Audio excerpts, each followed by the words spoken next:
সুপ্রিয় শ্রোতা, গল্প পাঠের আসর চ্যানেলে শুনতে যাচ্ছেন হুমায়ুন আহমেদ রচিত একটি মিসির আলী উপন্যাস অন্য ভুবন।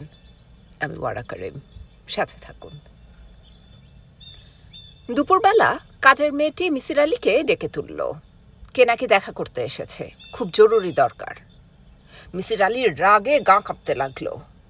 কাজের মেয়েটিকে বলে দিয়েছিল কিছুতেই যেন তাকে 3টার আগে ডেকে না তোলা হয়। এখন ঘড়িতে বাজে 2:10। যত জরুরি কাজই থাকুক, এ সময় তাকে ডেকে তোলার কথা নয়। মিসির আলী রাগ কমাবার জন্য উল্টো দিকে 10 থেকে 1 পর্যন্ত গুনলেন।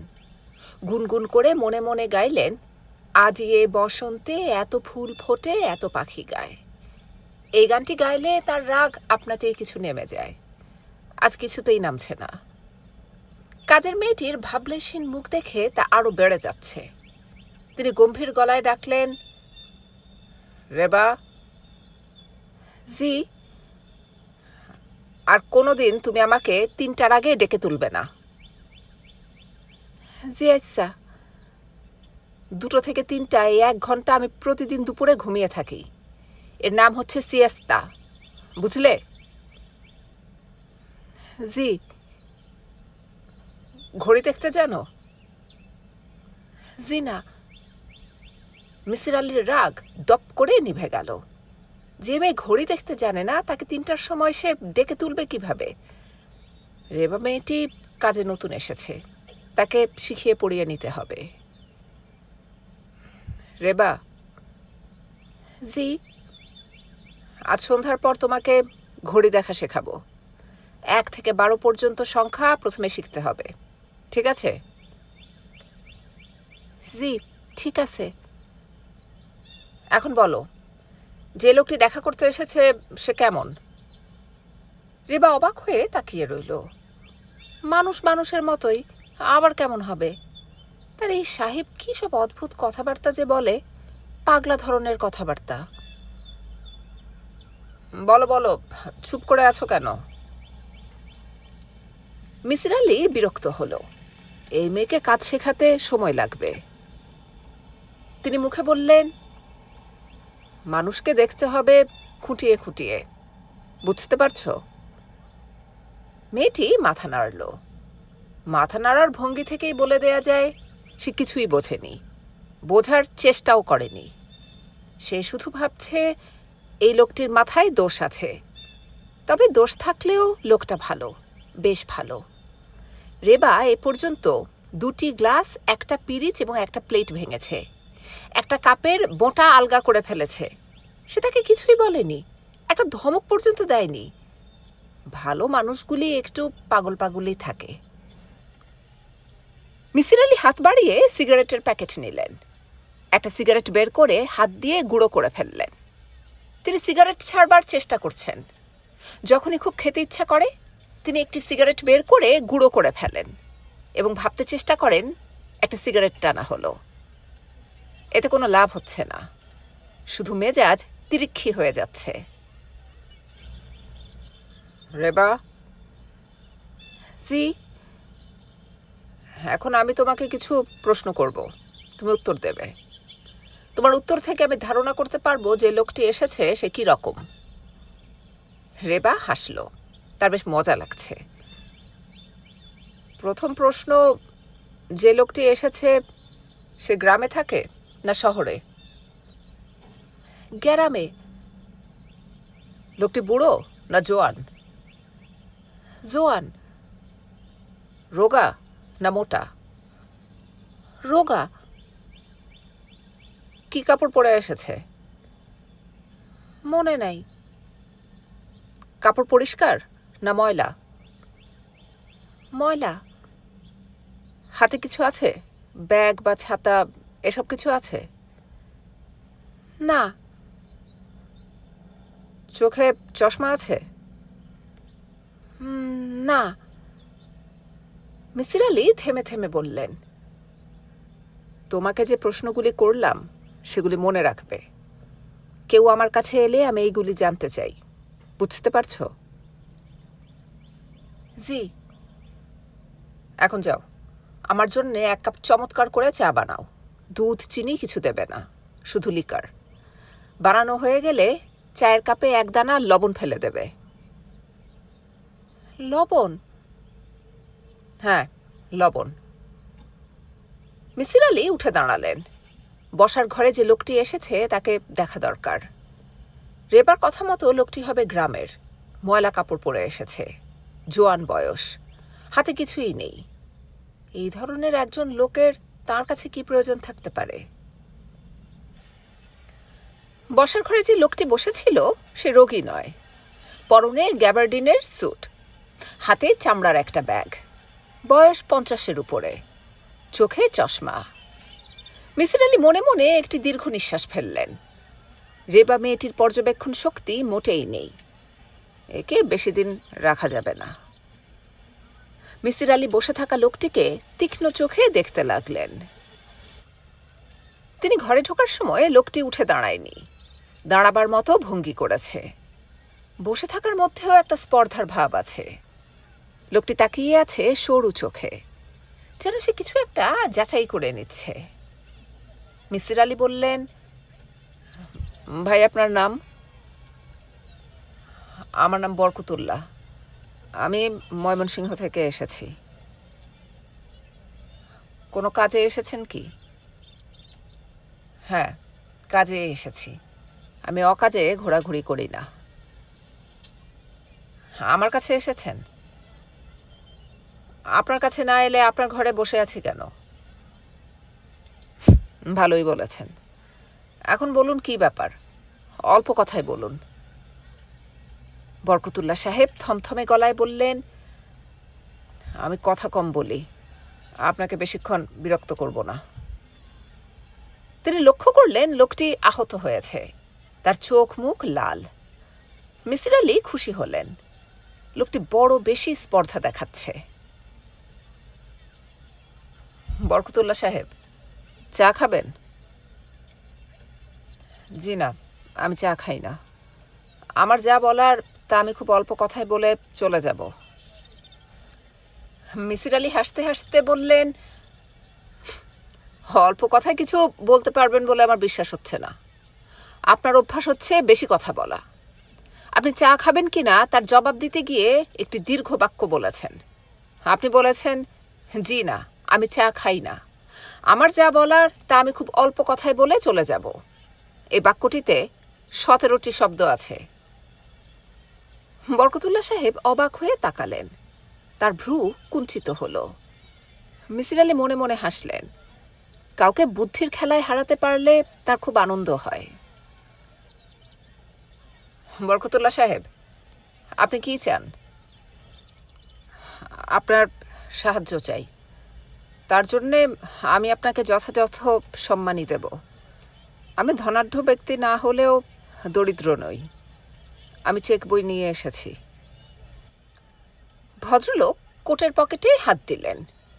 মিসির আলির খানিকটা মন খারাপ হয়ে গেল। ধনবান ব্যক্তিরা দরিদ্রদের কাছে প্রথমেই নিজেদের অর্থের কথা কেন বলে তিনি ভাবতে লাগলেন। বরকতুল্লাহ বললেন, আমি কি আমার সমস্যাটার কথা আপনাকে বলবো? মিসির আলি বললেন, তার আগে জানতে চাই আপনি আমার নাম জানলেন কি করে? আমি এমন কোনো বিখ্যাত ব্যক্তি নই যে ময়মনসিংহের একজন লোক আমার নাম জানবে। বরকতুল্লাহ নিচু স্বরে বললেন, আমি খুঁজছি একজন ভালো সাইকিয়াট্রিস্ট, যার কাছে আমি অকপটে আমার কথা বলতে পারবো, যে আমার কথায় লাফিয়ে উঠবে না, আবার অবিশ্বাসের হাসিও হাসবে না। আমি জানি আপনি সেরকম একজন মানুষ। কি করে জানি তা তেমন জরুরি নয়। মিসির আলির মনে হলো লোকটা বেশ বুদ্ধিমান, গুছিয়ে কথা বলতে জানে, যার মানে হচ্ছে গুছিয়ে কথা বলার অভ্যেস আছে তার। সম্ভবত লোকটি একজন ব্যবসায়ী। সফল ব্যবসায়ীদের নানান ধরনের লোকজনের সঙ্গে খুব গুছিয়ে কথা বলতে হয়। বরকতুল্লাহ সাহেব, আপনি কি একজন ব্যবসায়ী? হ্যাঁ, আমি একজন ব্যবসায়ী। কতদিন ধরে ব্যবসা করছেন? প্রায় 10 বছর। এখন করছি না। কিসের ব্যবসা? আপনি আমাকে জেরা করছেন কেন বুঝতে পারছি না। আপনার সমস্যা নিয়ে আমি মাথা ঘামাবো কি না তা জানার জন্যে জেরা করছি। যদি আপনাকে আমার পছন্দ হয় তবেই আপনার কথা শুনব। সবার সমস্যা নিয়ে আমি মাথা ঘামাই না। যথেষ্ট পরিমাণ টাকা পেলেও না? না, আমার সম্পর্কে ভালো রকম খোঁজ খবর নেননি আপনি। যদি নিতেন তাহলে জানতেন যে আমি টাকা নিই না। বরকতুল্লাহ সাহেব দীর্ঘ সময় চুপ করে রইলেন। তিনি তার সামনে বসে থাকা রোগাটে লোকটিকে ঠিক বুঝে উঠতে পারছেন না। কথাবার্তা বলছে অহংকারী মানুষের মতো, কিন্তু বলার ভঙ্গিটি সহজ ও স্বাভাবিক। আপনি টাকা নেন না কেন জানতে পারি কি? নিশ্চয়ই পারেন। টাকা নিলেই এক ধরনের বাধ্যবাধকতা এসে পড়ে। আমি তার মধ্যে যেতে চাই না। অন্যের সমস্যা নিয়ে চিন্তা করা আমার পেশা নয়, শখ। শখের ব্যাপারে কোনো রকম বাধ্যবাধকতা থাকা উচিত নয়। কি বলেন? ঠিকই বলছেন। আমি আপনার সব প্রশ্নের জবাব দেব। কি জানতে চান বলুন।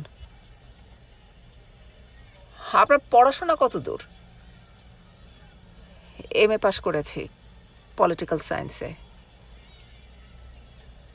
আপনি বলছেন ব্যবসা ছেড়ে দিয়েছেন, কেন? এই প্রশ্নের জবাব আপনাকে পরে দেব। অন্য প্রশ্ন করুন। আপনি বিবাহিত?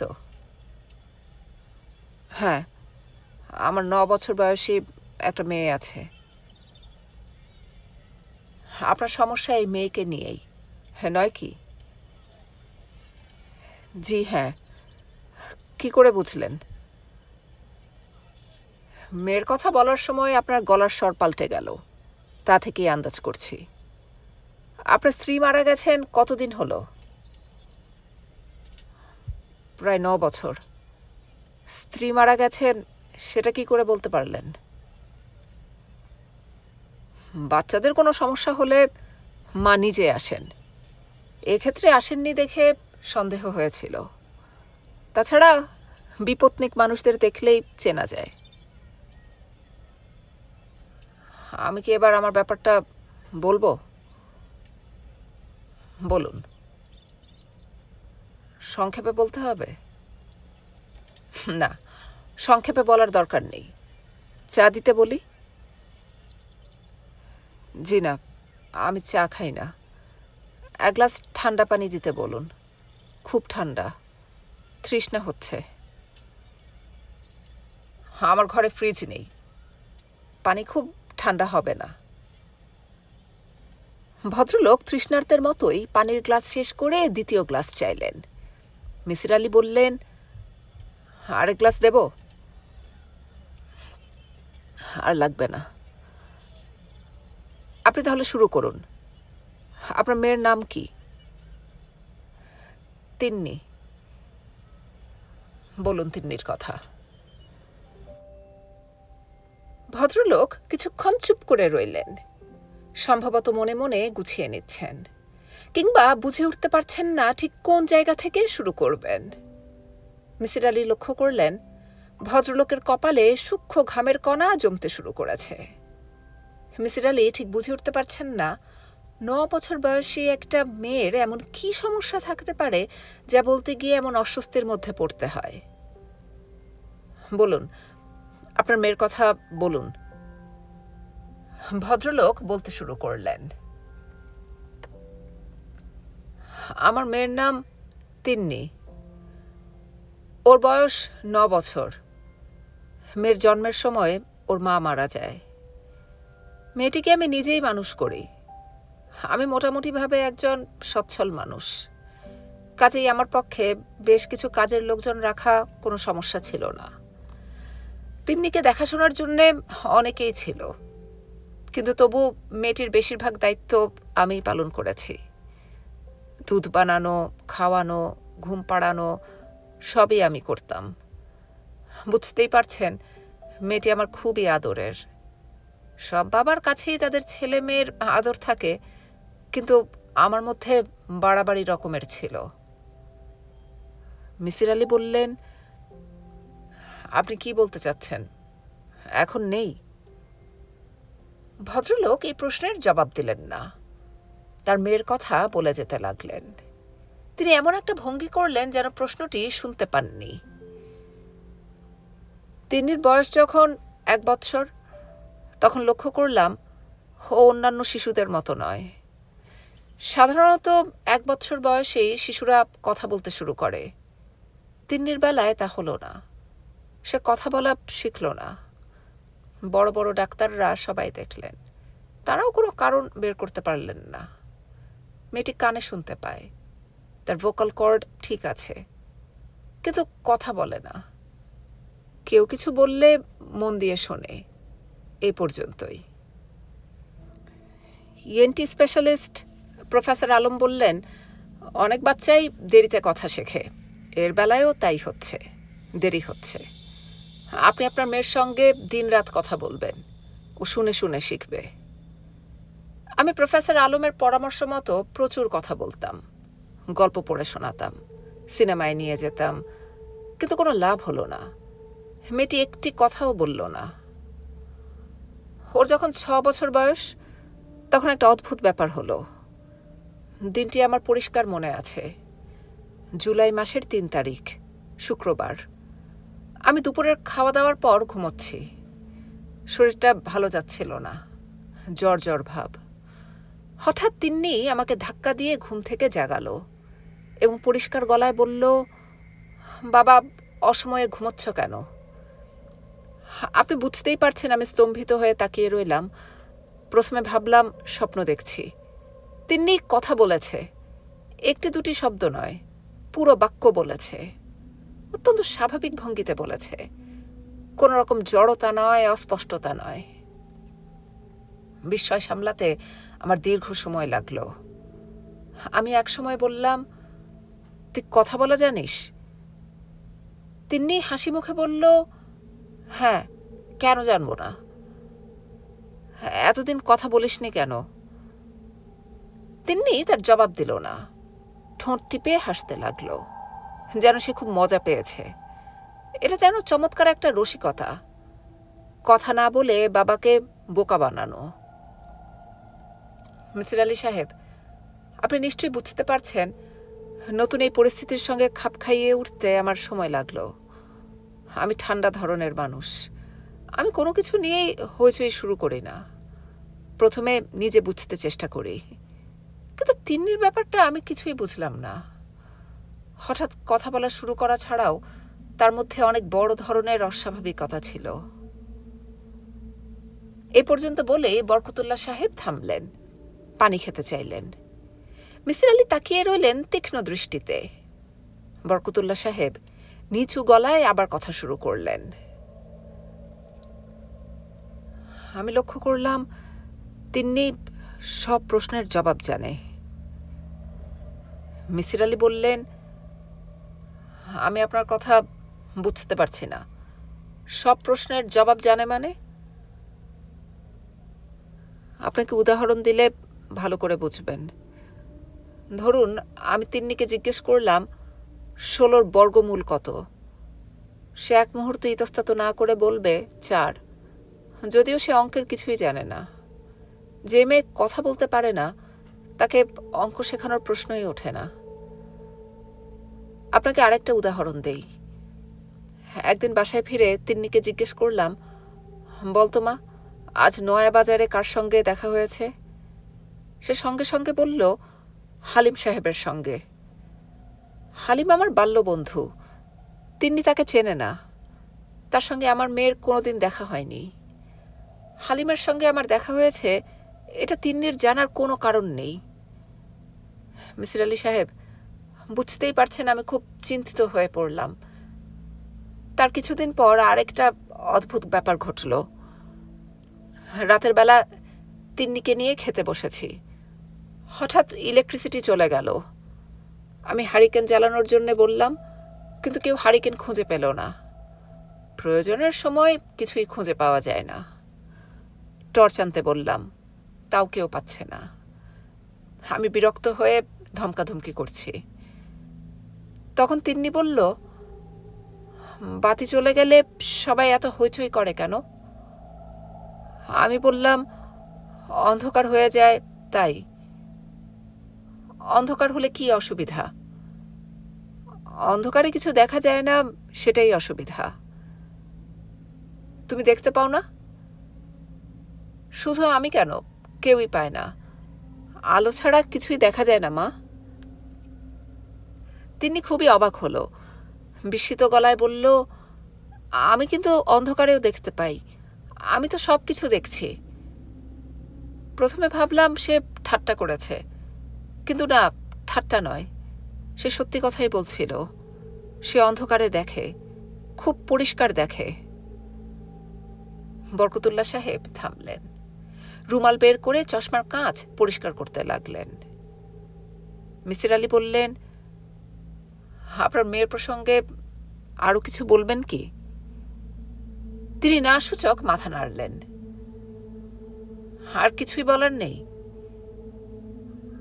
আছে, কিন্তু এখন আপনাকে বলতে চাই না। কখন বলবেন? প্রথমে আপনি আমার মেয়েকে দেখবেন, ওর সঙ্গে কথা বলবেন, তারপর আপনাকে বলবো। ঠিক আছে। আপনার মেয়ের এখন বয়স হচ্ছে 9। মেয়ের অস্বাভাবিকতাগুলি তো আপনার অনেক আগেই চোখে পড়েছে। কোনো ডাক্তারের সঙ্গে কথা বলেছেন? না, ডাক্তারের কি করবে? কোনো সাইকিয়াট্রিস্ট? না, আপনি প্রথম ব্যক্তি যার কাছে আমি এসেছি। মেয়ের এই ব্যাপারগুলি আপনি মনে হচ্ছে লুকিয়ে রাখতে চান। হ্যাঁ, চাই। কেন চাই তা আপনি আমার মেয়ের সঙ্গে কথা বললেই বুঝবেন। আপনি মেয়ের মার সম্পর্কে কিছু বলুন। কি জানতে চান? জানতে চাই তিনি কেমন মহিলা ছিলেন, তার মধ্যে কোনো রকম অস্বাভাবিকতা ছিল কি না। না, ছিল না।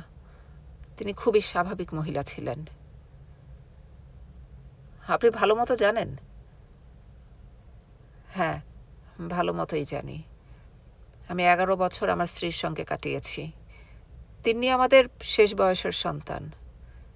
11 বছরে একজন মানুষকে ভালো মতো জানা যায়। তা জানা যায়।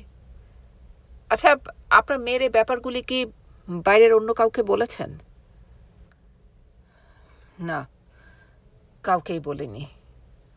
আপনি বুঝতেই পারছেন, এটা জানাজানি হওয়া মাত্রই একটা হইচই শুরু হবে। পত্রিকার লোক আসবে, টিভির লোক আসবে। আমি ভাবলাম কিছুতেই এটা করতে দেওয়া উচিত হবে না। এখন মিসির আলি সাহেব, দয়া করে বলুন, আপনি কি আমার মেয়েটিকে দেখবেন? হ্যাঁ, দেখব। কবে যাবেন ময়মনসিংহ? আপনি কবে যাবেন? আমি আগামীকাল রাতে যাব। রাত 10টায় একটা ট্রেন আছে, নর্থ বেঙ্গল এক্সপ্রেস। মিসির আলি সহজ স্বরে বললেন, আমি আপনার সঙ্গেই যাব। বরকতুল্লাহ সাহেব অবাক হয়ে বললেন, আমার সঙ্গে যাবেন? হ্যাঁ, আপনার সঙ্গে যাব। কোনো অসুবিধা হবে? বরকতুল্লাহ সাহেব মাথা নাড়লেন, কোনো অসুবিধা হবে না। এই লোকটিকে তিনি ঠিক বুঝতে পারছেন না। যে প্রথমে তার কথাই শুনতে চায়নি, সে এখন কত বিচিত্র স্বভাবের মানুষ আছে এই পৃথিবীতে।